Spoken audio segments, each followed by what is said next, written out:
Hey everybody, welcome back to the channel. We are back on another episode of the Daily Recap, third day in a row after the 5-month hiatus, and we are back. I'm very happy that you guys are enjoying this series as much as I enjoy creating it. We got a lot to talk about. Bessent kind of said some stuff about China today. They got the markets a little upset. We'll talk about that.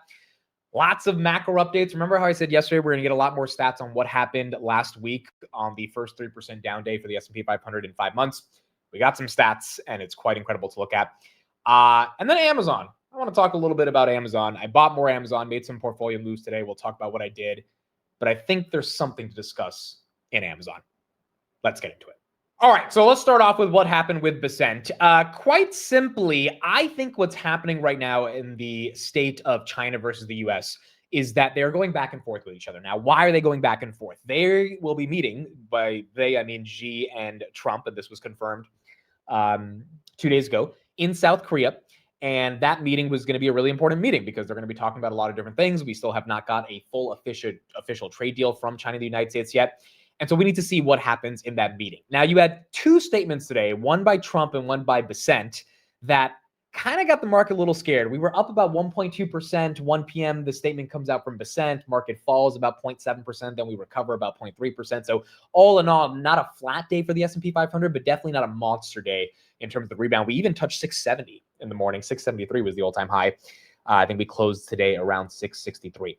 So what did Bessent say? He urged the World Bank to end support for China, said securing critical mineral supply chains is a U.S. priority, and pushed the bank to finance reliable energy sources. Essentially, he said, hey, we think there is a decoupling going on between the United States and China from a rare earth perspective, and not just rare earth, but a lot of other things in regards to the supply chain. The rare earth export controls that China unleashed last week, as per Trump, is kind of what started this entire debacle in the first place.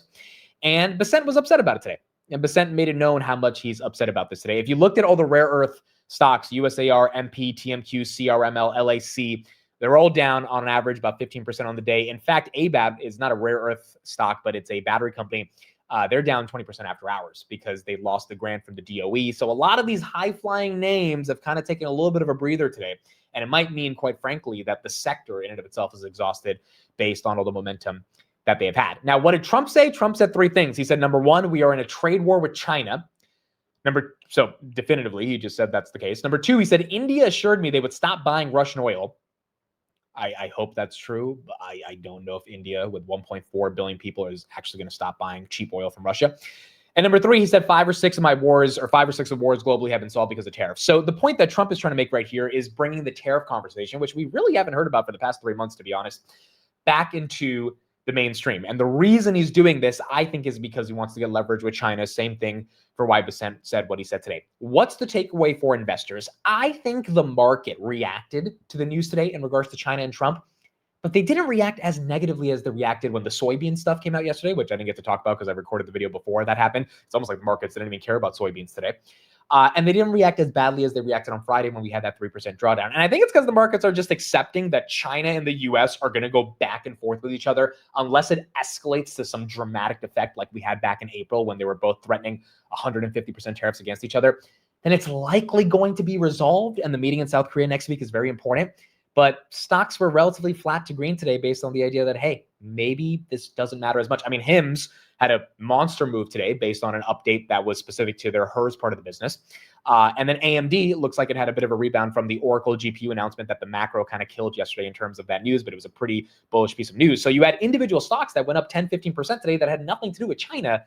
And overall, I think probably towards the end of the year, the market doesn't care that much about China as long as it doesn't escalate to the extent that we thought it could have escalated on Friday. And as a result, hopefully stocks are higher by the end of the year because the China situation is likely not that big of a deal. All right, next order of the day, let's talk about some stats. I think this stat was one of the most important stats we saw today based on what happened last week in regards to the 3% drawdown on the S&P 500. Actually, before I give you guys that stat, let me actually give you this real quick. There's a company out there that on December 29th, this is a company that makes ETFs, is coming out with 5x leveraged ETFs, meaning you can buy a Palantir leveraged ETF, you can buy an Nvidia leveraged ETF, Google, Circle, Coinbase, XRP, Solana, Ether, Bitcoin, AMD, Amazon, by Volatility Shares, the name of the company. They're putting that out. That's going to be happening towards the end of the year. I personally will likely not touch this stuff because it is very volatile. That means if AMD falls 10% in a day, this ETF will fall 50% in a day. Pretty aggressive, but nonetheless, that's kind of the nature of this market. That's the nature of these products. And if these products continue to get bought up, that there will be a market for those that supply these products. Now, why do the suppliers of these products continue to supply them? Well, here's the stat that I think is quite incredible to hear. Last week was a record week for stock market inflows. So 2 levels of this. It was the 5th largest in history, bar none, 5th largest in history for stock market inflows last week. This is from Bank of America Research. It was the biggest ever for a week if the market was down at least 1%. Markets down at least 1%. It was the biggest week ever of inflows.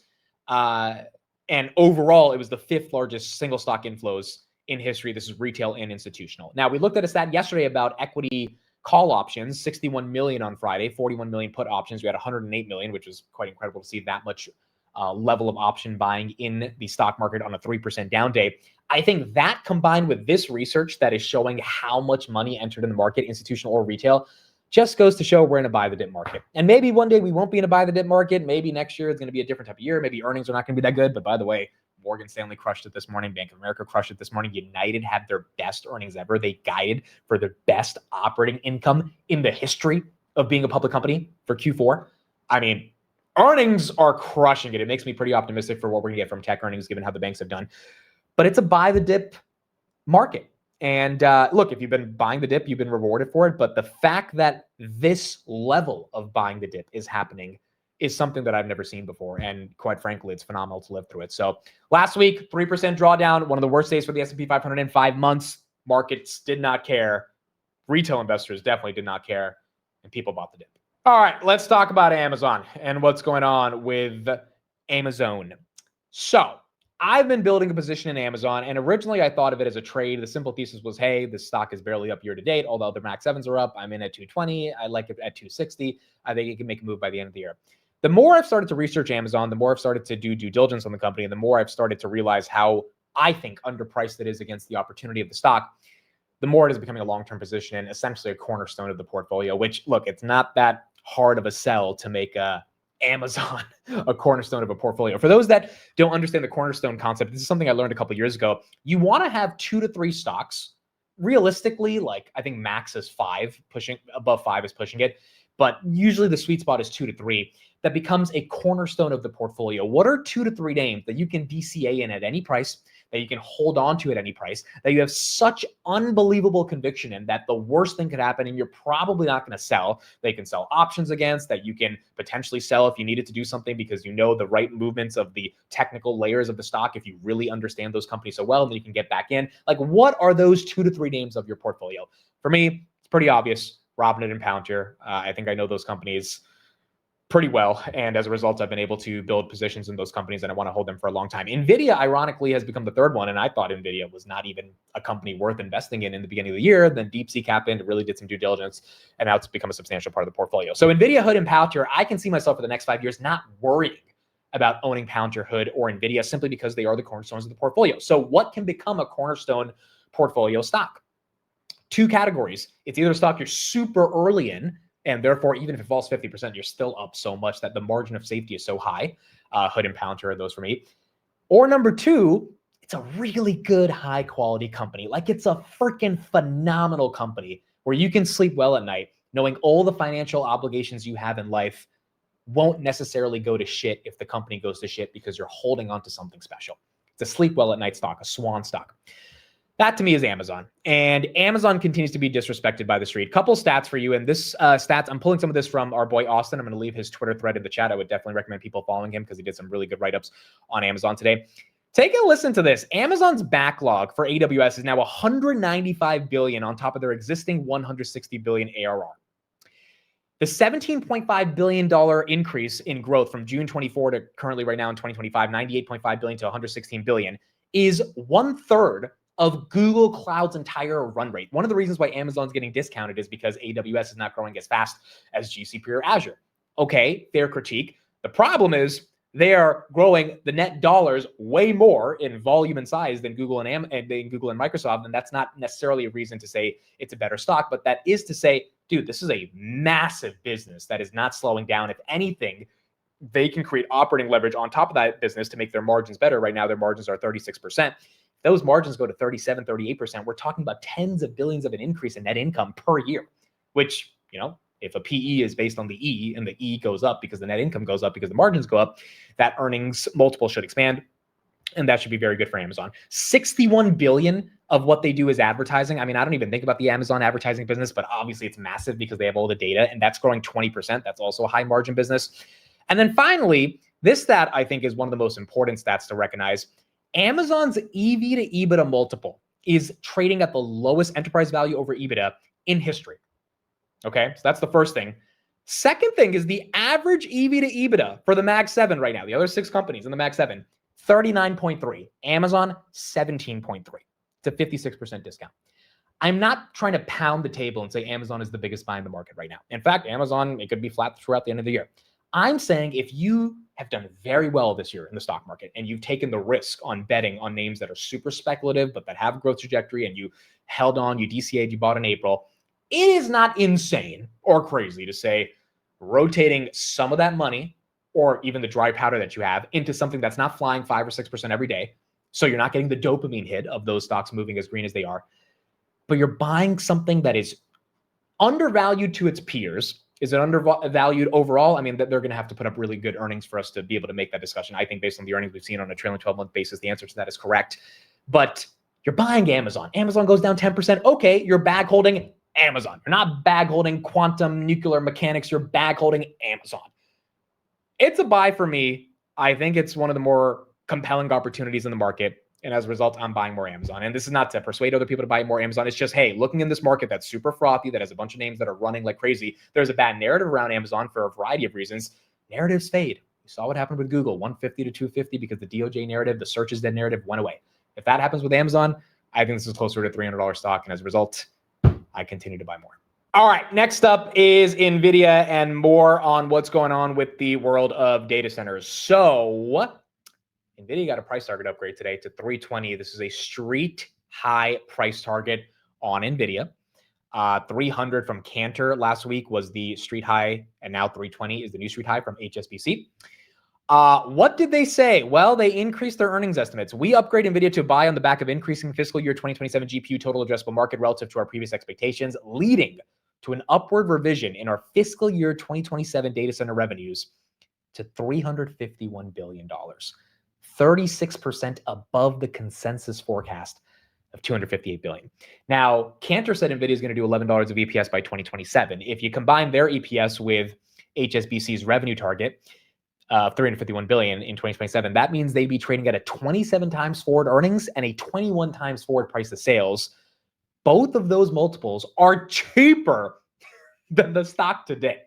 I mean, I don't know if we're going to see another company in history at this scale pull off what Nvidia is doing, where the stock is going up, but because of the growth in the company, even as the stock price goes up, the multiple compresses, which is really one of the most phenomenal ways to invest in growth stocks, because you want to see the growth happen. You want to see the market reward the growth, but you don't want to see the multiple to get egregious because obviously the growth should offset the expansion in the multiple. And as a result, I mean, it has just been one of the most phenomenal things to see for Nvidia. That would put them, by the way, at a $7.8 trillion market cap if we get to that $320 level. Now, AMD was up today, and I think AMD was up based on that Oracle partnership that was announced yesterday. There was no other headline, but AMD closed at around that 238, 239 level. The other big headline today in the data center space is that NVIDIA now partnered with BlackRock. They partnered with BlackRock and a UAE investment firm, and the idea of the investment firm is essentially they're acquiring a company for $40 billion, and the acquisition of this $40 billion company is essentially to continue building more data centers. Now, this was a really important acquisition for me to see because basically NVIDIA is saying, hey, we have so much money. They're not spending the entire $40 billion themselves. They're partnering with other companies. But the reason they're spending this money is because they realize that the best place they could allocate this money to, which is what Jensen has been saying for a long time, is more data center capacity. So NVIDIA and BlackRock teaming up on a $40 billion acquisition of a major global data center firm. This implies roughly 8 million per megawatt of total data center capacity. And as a result, one of the reasons why this was also excited, MGX was the AI investment firm as well by the Sovereign Wealth Fund in the UAE. Microsoft is also going to be included in this deal. The reason this was exciting for the Bitcoin miners today that are now these data center plays is because I ran Cypher, TeraWolf, Bitfarms, which raised $300 million in a convertible note after hours. The stock was down a little bit, but market didn't care too much. Nebius, CoreWeave. There was a Wall Street Journal headline today that CoreWeave is going to be establishing a data center in Texas today. All of those stocks got a boost. Some of them ended red. Most of them ended green for the day because of this idea that, wait a second, BlackRock, Nvidia, Microsoft, along with the UAE, rolling up together and saying, hey, we're ready to spend $40 billion more on data centers. Obviously, the leasing capacity of those data centers is likely going to involve more of the hyperscalers and some of the smaller players. And that's why those companies continue to get a bid. Now, are those companies the most quality companies? I don't know. It really depends on your own due diligence. But are they in a trend where the secular theme is continuing to increase its momentum? Yes. The question becomes, are those stocks good buys from a valuation perspective, fundamental perspective, and that's subjective. But overall, doesn't look like this theme for data centers is going away anywhere. All right, last thing we'll talk about today is gold. Now, I thought this stat was also really important in the context of gold. By the way, gold, 4,200. I mean, just incredible. Silver, 53. Look, let me know in the chat if you're in the comments. This is a video.